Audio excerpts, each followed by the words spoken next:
আসসালামু আলাইকুম ওরহমতুল্লাহি ওবরকাতুহু। প্রিয় ভাই ও বোনেরা, স্বাগতম ইমানের সাথে চিন্তা করো চ্যানেলে। আজ আমরা কুরআন ও হাদিসের আলোকে শবে বরাত রাতের নামাজের নিয়ম ও ফজিলত সহজভাবে জানব। ভিডিওটি শেষ পর্যন্ত দেখুন।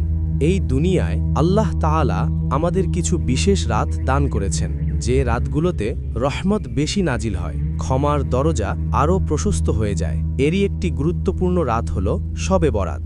হাদিসে বর্ণিত হয়েছে, এই রাতে আল্লাহ তাআলা নিজের বান্দাদের প্রতি বিশেষভাবে দৃষ্টি দেন এবং শিরককারী ও হিংসা পোষণকারী ছাড়া অগণিত মানুষকে ক্ষমা করে দেন। এই রাত আমাদের জন্য একটি বড় সুযোগ, আল্লাহর দিকে ফিরে আসার, নিজেকে সংশোধন করার আর গুনাহ থেকে মুক্তি চাওয়ার। শবে বরাত রাতের নামাজের নিয়ম। শবে বরাতে আদায় করা নামাজ নফল ইবাদত হিসেবে গণ্য হবে। এই রাতের জন্য কুরআন বা সহিহ হাদিসে কোনো নির্দিষ্ট রাকাত বা বিশেষ পদ্ধতি নির্ধারিত নেই, তাই 2 রাকাত করে যতটুকু তৌফিক হয় নফল নামাজ আদায় করাই হল সুন্নাহ সম্মত পদ্ধতি।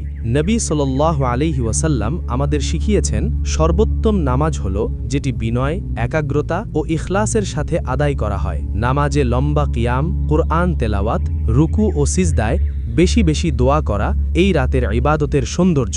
শবে বরাতের রাতের নামাজের ফজিলত। এই রাতের নামাজ আল্লাহ নৈকট্য অর্জনের একটি মাধ্যম।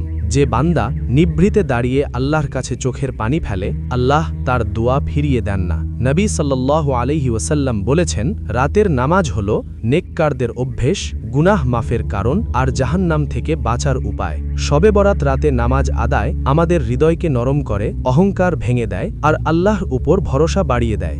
যে বিষয়ে সতর্ক থাকতে হবে, শবে বরাতকে কেন্দ্র করে এমন কোনো নামাজ বা আমল করা উচিত নয় যার নির্দিষ্ট প্রমাণ কুরআন ও সহিহ হাদিসে নেই। এই রাত প্রদর্শনের জন্য নয়, এই রাত সংখ্যার জন্য নয়, এই রাত একান্তভাবে আল্লাহ সামনে নত হওয়ার। শেষ কথা, আল্লাহ তাআলা কুরআনে বলেছেন, হে মুমিনগণ, তোমরা আল্লাহর কাছে খাঁটি তওবা করো।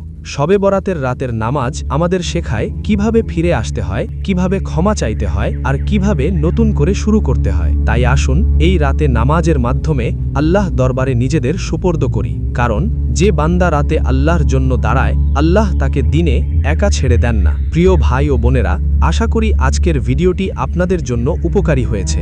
ভালো লাগলে লাইক দিন, শেয়ার করুন আর এমন আরও ইসলামিক ভিডিও পেতে চ্যানেলটি সাবস্ক্রাইব করুন। আল্লাহ তাআলা যেন আমাদের সবাইকে এই বরকতময় রাতের সঠিকভাবে আমল করার তৌফিক দান করেন। ওয়াসসালামু আলাইকুম ওয়া রাহমাতুল্লাহি ওয়া বারাকাতুহু।